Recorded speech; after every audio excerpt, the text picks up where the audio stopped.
to get you up to speed. Last night in an underground candlelit speakeasy, an elite group of football savants, scientists, and knee specialists drank 8 cups of coffee as they argued, toiled, you know it, burned that midnight oil to deliver the most comprehensive segment in all of sports media. It's an honor and a privilege. Tears is back. Take it away. Wilds, thank you as always for the great introduction. I know we did a few off-season tiers, but they didn't quite feel the same. Yeah, preseason. It is now officially football season. Week 1. As the tiers are here. And because it is week 1, all 32 teams still technically alive. So there's quite a comprehensive tiers. Oh. We will start with the bottom tier. These are USC and UNC fans, meaning Caleb Williams and Drake May, except for, of course, for the Texans who don't have the pick and the Colts who drafted their guy. But that's it. These teams are likely going to fall off the tiers in short order, except for the Bucs, who could be frisky with Baker. All right, faint hope. These teams can't 100% be written off. Most people have at least one of these teams in the playoffs. The committee, however, will not fall for the okie doke of the Broncos or the Bears or Sam Howell, or all of a sudden the Panthers are getting there. And of course, Jimmy G and Josh McDaniels aren't making any playoffs, but there is some faint hope. Next group, only diehards. So what do we mean? So all of these teams are potentially viable for the playoffs. And that's probably a stretch. And it is the absolute ceiling. Only diehards could argue that no, these teams could go further than that. In fact, we might hear from one of those later in this segment. Those are potential playoff teams. Fair. Only diehards would argue more. All right, give me a moment here. This tier, it's very rare we do this. This is a one-team tier. And this tier is the 27 Yankees, the 85 Bears, and the 01 Lakers. I mean, they deserve their own tier. They maybe deserve their own committee. The 23 Jets joining the list of the greatest teams to have ever played. I mean, I don't know who's going to be Ruth, who's going to be Gehrig.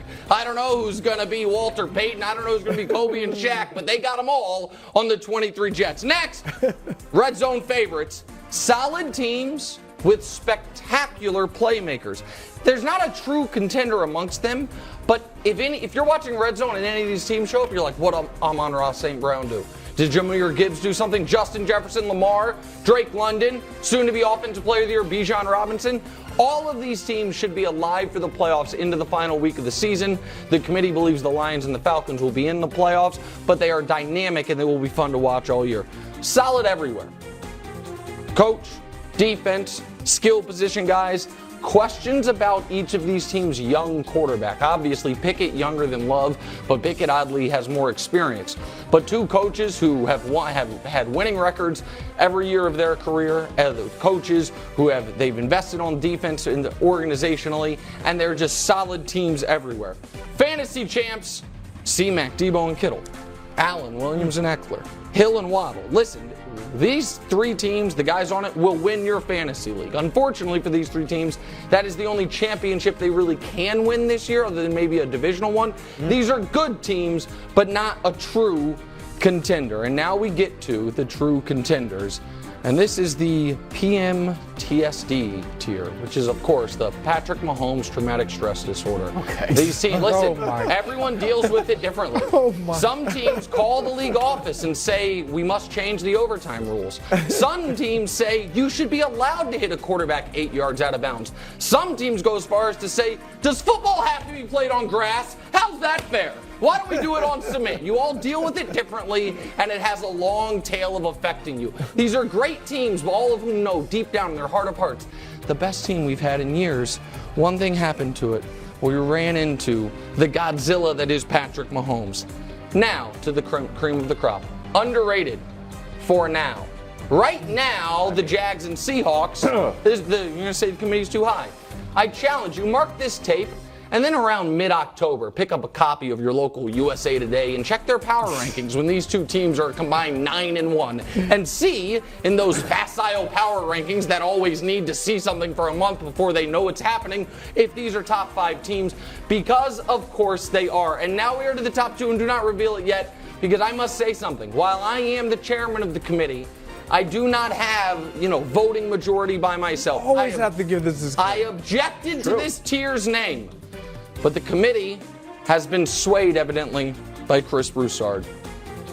SBOB. The Dallas Cowboys. The committee has said you kidding me? Listen, the committee has said Super Bowl or bust. The committee has said this Cowboys team with number one defense with Dak Prescott that they should be that they're by themselves instead of the number one contender. They're Super Bowl or bust. And then of course at the top, once again, the 90s Bulls, now featuring even Scottie Pippen's holdout. Who could have seen that coming? You have Jordan, you have Phil, except it's Mahomes and Reed. And of course, there it is. That is the Week 1 NFL tiers. Wow. Well, there are some highlights on those tiers that I do appreciate. And like, other than that, I hate this. I hate the tiers. Hate the tiers? I mean, I could go all the way starting from the bottom, but I'm not. I'm going to go straight to that underrated for now. Thank you. What are we doing with the Seahawks?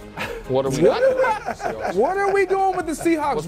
Seahawks have proven nothing. Can I take you back to last year? I get it. They made the playoffs. But can I take you back to last year? Can we look at this their wins? Do you see it? The teams that they played? What I really want you to highlight in your mind, what I really want you to pay attention to is there's the division, NFC South. How good was that division?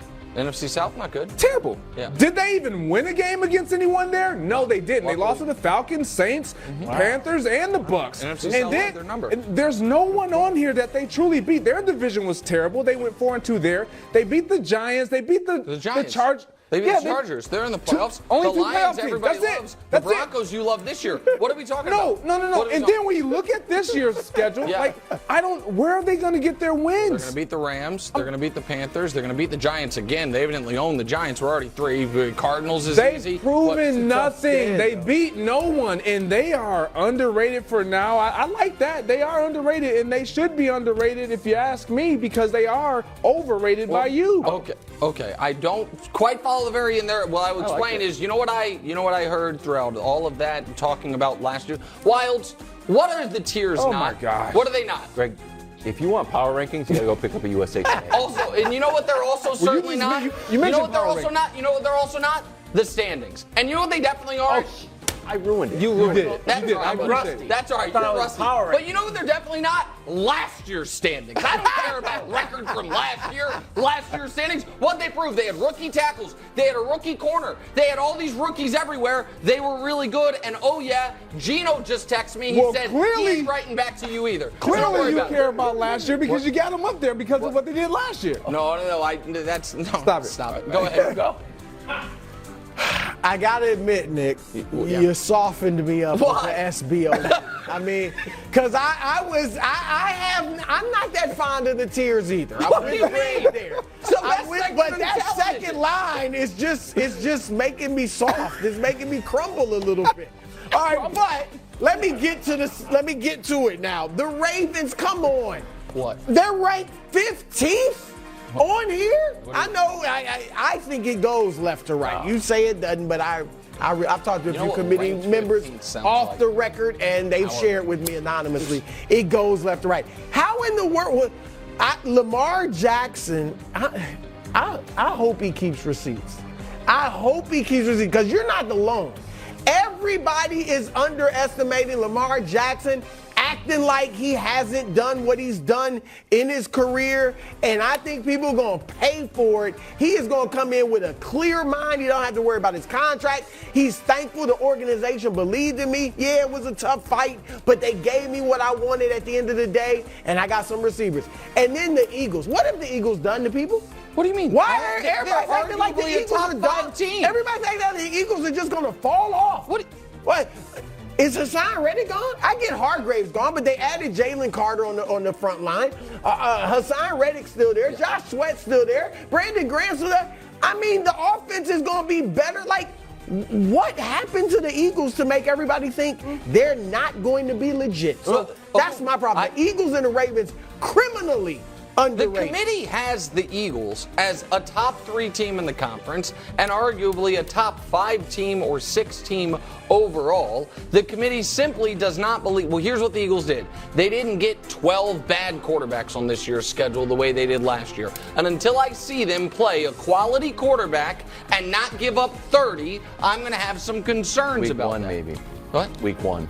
Okay, well, I don't know about that, but You go don't ahead, know. Wiles. Okay, I like the Steelers I'm never going to be like, dislike the Steelers. I like George Pickens. I've been hypnotized, like we all have, by these wonderful training camp practices. Yeah, I love that being said, the little soliloquy that you did on why the Steelers are so high and above the Patriots just makes no sense. Everything you said is actually what you're talking about the Patriots. I got a great coach, great defense, and a QB who'll get better this year than he was last year. Okay, I agree.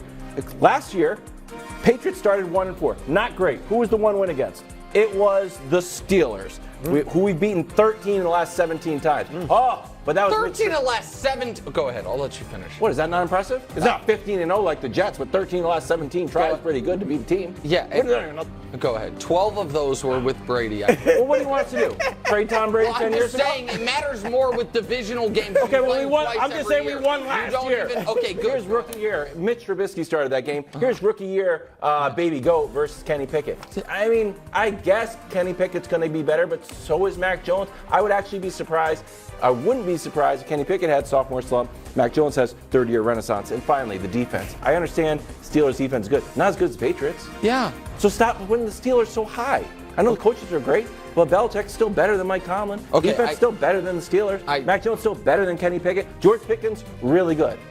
Whoa. Okay, I don't know that Belichick is still better than Tomlin. That's first of all. Come on. Second of all, you did a little tricky thing there where you showed Pickett's stats last year and Mac's stats 2 years ago. They're the rookie year. They're rookie year. Right, I understand that, which theoretically would help, would even it out, except for the fact that Mac went straight down he had a defensive last year. coordinator I understand that. There is not a single wide receiver on the Patriots who would make the Steelers receiver room. Fact. That I think hurts them. And I think the Steelers, wide receivers are not the key to the whole thing. I know that. The best player on the Steelers missed half the season. And so that wasn't the case for the Patriots last year, and the Steelers still ended with more victories. But as the committee correctly predicted, only diehards can be like, no, my team, you're leaving the Titans out. What about Vrabel? Like, kind of fell into that. Yeah, it fell right into it, buddy. Diehard. Coach Prime next. Colorado headed to the NFL, maybe. Thanks for watching. Subscribe here to get more from the show and to check out clips from other shows on FS1.